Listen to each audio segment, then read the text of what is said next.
इसार राना साहब, ऑप्शन अब भी मौजूद है, यही बात की कल असद उमर साहब ने और रिजवान रज़ी साहब ने भी ये कहा कि हाँ ये है।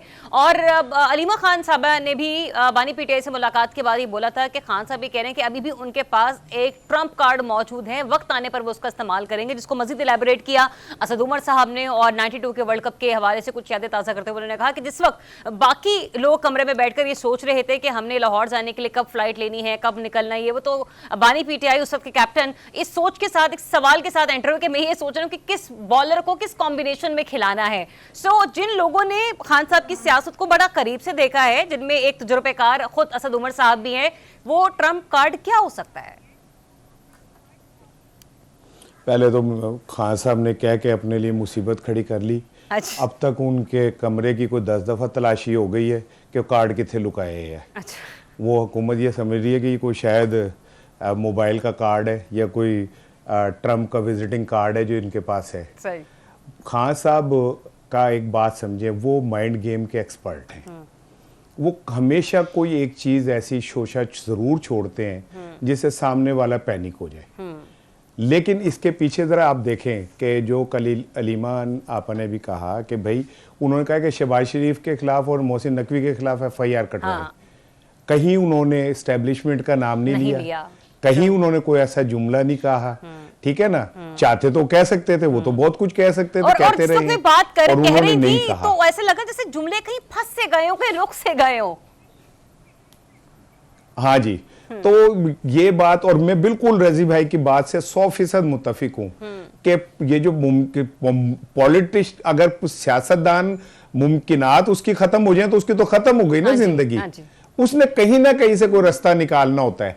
और फिर इमरान खान का देखें, कोई माने या ना माने, बहरहाल वो एक उसने साबित किया कि वो एक सियासतदान है और बड़ा अच्छा खिलाड़ी है। डेफिनेटली कहीं ना कहीं बैक ऑफ द माइंड उनके उसके पास भी कुछ चीजें तो मौजूद हैं।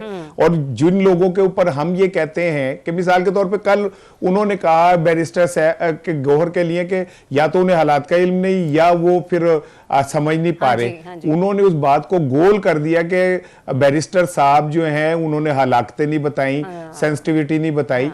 कुछ चीजें तो उन्होंने छोड़ी हुई है, कुछ मैं भी जानता हूं, मैं खान साहब को पुराना जानने वाला हूं।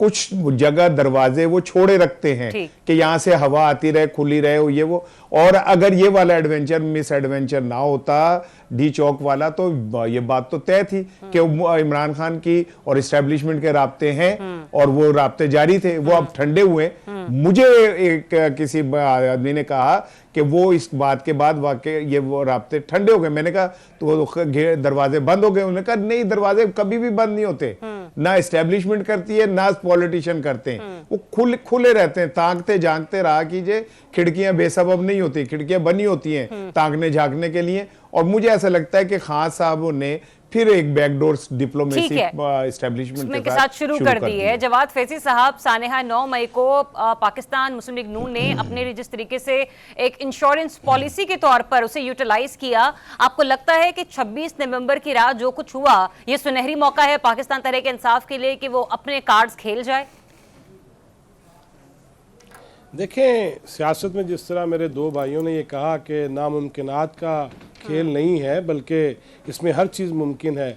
देखिए, ये अच्छे तरीके से खेल नहीं पाए। 2 दिसंबर की रात जो 3 रुकनी कमेटी महात्मा से जेल में मिली, तो उसमें वो क्या सुन के आए, फिर उनकी अपनी इजलास में क्या गुफ्तगू हुई, और खान साहब ने जो कहा कि जब संजानी कह दिया था तो क्यों नहीं वहाँ रुके। फिर इस किस्म की बातें भी सामने आई कि उन्होंने कहा कि फ़लाँ तबकात के लोग और वो जो क्रिमिनल्स थे या दहशतगर्द थे वो क्यों शामिल किए गए। लिहाजा कहीं ना कहीं तो कोई मामला है। और मेरा ख्याल है, अभी जिस तरह कहा गया कि वो सियासतदान भी हैं और खिलाड़ी भी हैं, मैं समझता हूँ कि वो खिलाड़ी पना ज़्यादा साबित करते हैं और इस मुल्क से खेलने की कोशिश ज़्यादा करते हैं। वो हमने चाइनीज़ प्रेसिडेंट की दफ़ा भी देख लिया, हमने SCO की तरफ ही देख लिया, बेलारूस के प्रेसिडेंट के आने पे भी देख लिया। मुल्क से खेलना कोई खिलाड़ी होना नहीं होता। लिहाजा मेरा ख्याल है कि कहीं ना कहीं अकल जरूर आई है, मगर ये पार्टी खेलना था। जवाद फैजी साहब, बुखलाई भी तो हुकूमत नजर आ रही थी। अगर तो लाशों की बात है, देखें मुझे आप बता दें, अब मुझे आप बताइए, ज़रियाब अली अमीन गंडापुर का बयान ऑन रिकॉर्ड नहीं है, हम मर के आएंगे, हम शहीद होके आएंगे, हमारे जनाजे पढ़ लेना, यानी कि शक के पढ़ने या कि नहीं पढ़ने। लिहाजा इस किस्म की गुफ्तगू जब की जाएगी, लिहाजा उसमें मुझे बताएं, नौजवान है अगर कोई ऐसा है वो जो जिसने कड़ा पहना हुआ है दौलत शाह का, वो तो मरने मारने को तैयार हो जाएगा। और फिर जिस तरह उलमा के अंदर, मसाजिद के अंदर वहां फंड्स तकसीम किए गए हैं अरबों रुपए के KPK के अंदर, लिहाजा उस किस्म का भी तबकात आ सकते हैं कि घर 5 लाख दे आया वहां, अब मैं शहीद भी हो जाऊं तो खैर है। लिहाजा जब आप जज्बात से खेलेंगे तो इस खेलने को मैं कह रहा हूं असाबी तौर पे तो जंग होनी चाहिए। लेकिन सियासत में तो होता ही यही है ना जवाद फैजी साहब, आपको हौसलों और जज्बों से खेलना पड़ता है। यहाँ पे बंदूकें या लाठी नहीं चलती। सियासत में लाशें नहीं है, सियासत में लाशें नहीं हो सकती। वो मैं उसको सियासत ही नहीं समझता, वो मुल्क दुश्मनी है जो लाशों की सियासत करे और कह के करे कि हमें मार दिया जाएगा और जनाजे पढ़ लेना और हम अब छोड़ेंगे नहीं। फिर आप और मैं जैसे लोग बैठ के ये बातें कह रहे होते हैं, ये बड़ा इनकलाबी बन के निकले थे, और फिर कई लोगों ने तो सवाल ये भी उठाया कि ये लोग रुके नहीं, ये लोग भाग गए। मतलब इस बात का इंतजार किया जाता है कि स्ट्रेट फायर कर दिए जाते हैं। एनीवेज नहीं तो भागे तो है। देखें आपने अभी ट्रंप कार्ड, वो इसार साहब ने बड़ा सही कहा कि वो विजिटिंग कार्ड लेके फिर रहे हैं ट्रंप का।